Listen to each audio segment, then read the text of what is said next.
host of the Sacktown Insider Corona Chronicles. It's a medium where we get a chance to interview locals that are self-employed or entrepreneurs that have a special message or skill that we can learn from. And also we get a chance to find out how they've adjusted to doing their marketing and advertising during the pandemic. So today I have a really special guest. I think she's compelling. In fact, I'd run and get a pen right now so you can write down her name and talk to her later. And it is Shawana May Trover. And Shawana has a background where she's been through childhood trauma that most of us would just gasp at and not be able to deal with. But she's managed to navigate through that and become successful. She's also had situations where she's been interviewed on television, and she's just got some special skills that she's passing on to others now through some classes, which I'll have her go through. So Shawana, thank you again for showing up and being in on our interview today, and I'm really looking forward to it. Thank you. Thank you so much, Randy. It's an honor to be with you today. Thank you. Well, it's my blessing, not yours, but thank you. A question I'm going to go ahead and start with, and that is, what happened to you early in your life that made it difficult for you to transcend into where you are today? Yes. So I am a thriver from childhood trauma. I say I do more than just survive the trauma, and I attribute that to the fact that I learned about yoga. But before that, trauma from my childhood, I was molested from the age of 6 years old to 11 by an aunt and an uncle who, my uncle had molested my two older sisters who were 15 and 14 years older than me. And then I also had open heart surgery when I was 2.5 years old. So from the age of 2.5 to 3, I was in the San Francisco Children's Hospital for 6 months of my young life. Wow, that's a tough way to start out. Now, interestingly enough, you didn't know this, but I know that I was born at San Francisco Children's Hospital. Oh, wow. I made it through. It's a great hospital. Great hospital. It's interesting. Yeah. Well, my understanding is that you've also tried traditional psychotherapy. How did that work out for you? Yes. So for many years, I did seek therapy. I was diagnosed with ADHD, bipolar, complex PTSD. They tried medication, which didn't work for me. Diet, exercise, all those things helped, but not really. So I went through years of navigating the medical system for psychological therapy, and it really did not help much at all. I'm a single parent of 5 adult children, so I really noticed as a young parent how the effects of trauma affected my ability to parent my children, getting feedback from neighbors and my children on my triggers and different patterns that I had while raising my children that weren't very effective, caused me to seek and to continue to seek professional help in navigating through the trauma that I had experienced as a child, and really not getting the help because none of the therapists that I had seen over the years, many years, probably decades of therapy, none of them were relatable to me. They couldn't relate to what I was feeling on an inner and deeper level. So there was no deeply rooted process or progress that occurred from the therapy that I sought. So yeah. Wow. Well, I've always thought that, I don't want to offend any psychotherapists that are watching, but I've always felt that psychotherapy is a art as well as a science. So it isn't. it might be normal for you to relate to one person and not another. And so And then, of course, I'm sure they're trying to change medications to see what'll work and what doesn't work, and that's gotta affect your body, which affects your mind as well. So what happened after that? What was the next step? Yeah, so I've never been big on medication. So I tried medication once for like 3 days, and it didn't, just the effects of the medication in those 3 days, I decided that that was something that wasn't for me. So what happened next is my mother started getting up in age, and it was her brother who was actually the person who molested my sisters and myself, and it put a strain on my relationship with my mother as I got older and going through therapy and discovering, why I was behaving in certain ways that I knew were not becoming of what my heart's desire was for myself. Um, I started to have some resentment towards my mother, and I didn't want that resentment to go into her old age, or as she passed, her transitioning. I wanted to heal that relationship. And so I ended up taking a class at the city college where I got my degree. And one of the prerequisites for my sociology degree was, of course, taking a PE class. I took a class for my PE elective, and it was a yoga class.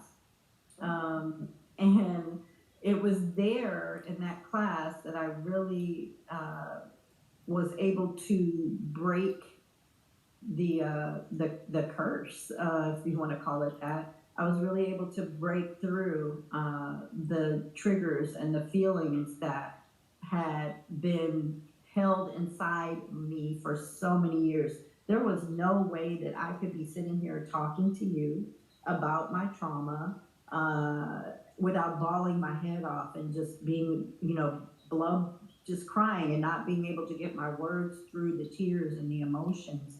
But I've been able to navigate through those feelings and not just help myself, but also help other people. I am an intuitive life coach. I help people with their relationships, not only their inner relationships with themselves, but in communicating with their loved ones and their, friends and family.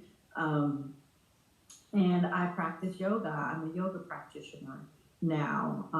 It was during the pandemic that I began to utilize what I learned in that class at the college for my PE elective, and I started practicing online and teaching yoga online because I knew that it had saved me. And during the pandemic, being sheltered in place, I was here by myself, and it was like, well, this is a way that I can reach out to others and share with other people what helped me get through trauma, because the pandemic was a traumatic experience for all of us. And it was because of those videos that I created a following on Facebook. My Facebook page is Shawana May. Anybody interested in following me, please feel free to. And it was through those classes that I was able to create a following. And those people who began to follow me actually paid for me through donations to go to school through a wonderful program that is designed actually for social emotional learning, and get my certification with the Yoga Alliance, and become a practitioner. And that's how everything kind of developed from there. I'm not real familiar with yoga other than I've learned some humility by practicing it once. It's harder than it looks. It is exercise.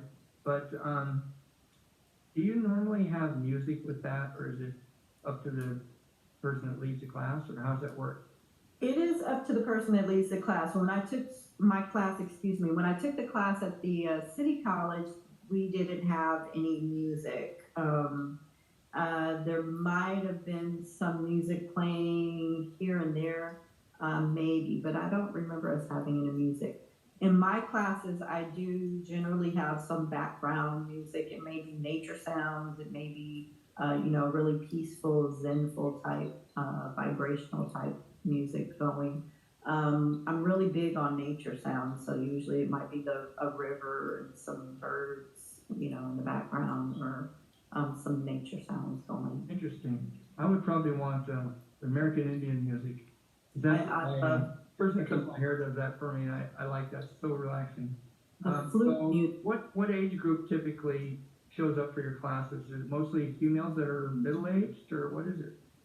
Yeah, so my class generally attracts female attendees between the ages, I'd say, of 25 and 55.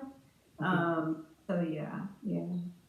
But it's all inclusive. My practice, I was trained for inclusivity. So my classes are literally for families and for beginners to people who have some intermediate experience with yoga. The training that I have taught us to navigate through different ways of teaching and being present with the students that are participating.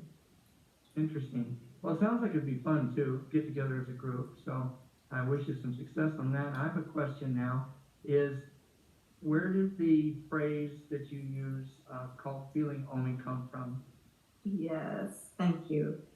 So my mother's name was May Omi, Omie, and literally, I chose that name as my brand for yoga. When my mom passed away, I went to the ocean with a friend that I actually grew up with, who had lost her mother just a few months prior. And I did a ceremony at the ocean for my mother. I wrote her name in the sand and put a heart around it. And a wave came in just as I was taking a picture of it and covered up everything except the Om on her name, Omi. And I got a caption of that, and I didn't realize that until, of course, later as I'm scrolling through the images. And I just felt in that moment what a great tribute to my mother and to the practice of yoga that allowed me to heal the relationship with my mother before her passing. And so that's where the brand or the name, the phrase feeling Omi originated from. Were you doing classes online as well as outside? Yes. And so your classes are starting when? When's the next classes outdoor? Yes. My classes will be every Saturday and Sunday. From Saturday and Sunday, beginning January 21st and 22nd at the May Studio, which is directly across the street from the Sacramento Brewery on Broadway. My Saturday classes are 7:30 to 8:30 in the morning, and then my Sunday classes are 8:30 to 9:30 in the morning. And actually, the classes run about an hour and 15 minutes. So I'm smiling because it also is a good feeling for me, because I had a grandson that had a heart surgery at 2.5 weeks. He was very premature, and it worked out fine, but it wasn't to the extent, I don't think it was as serious as yours was. But, and so now you've done something we all want to do, and that's take a tragedy, a setback, a hurdle, a challenge, and go to the next level, and then feel empowered. So right now, you're feeling Omi, I guess. exactly. There you go. Very true. So that's good. So what we'll have people do is connect with you, Shawana May, on Facebook, and take a look at some of your photos of your classes and your times and etc. And then they can have fun too and get help at the same time. So, all my contact information will be in the description, I'm sure, here today. And it's Shawana, Shawana, and May is MAE. Now, would you do a Zoom classes or YouTube if the rain doesn't permit? So I guess people can go to your Facebook page. Yes. So I'm in my in-home studio presently, and this is where I'm creating a space so that I can continue to get back into offering online and live classes via Facebook, or Zoom. So yeah. Awesome. Well, thank you so much for your time today, and I hope people will do the right thing and follow up with you, because if you're open-minded, it's like you said, I've been an athlete my whole life, but I kind of looked at yoga. But when I did it, I had to admit it was an experience. It's it's exercise. It is invigorating. You still get endorphins, which Yes. only make you feel better. So thank you again so much, and I hope people will tune in next time when we have our next guest. And in the meantime, go to Facebook and look up Shawana May and take advantage of this. Thank you, Shawana. Thank you so much, Randy. I appreciate you. Thank you.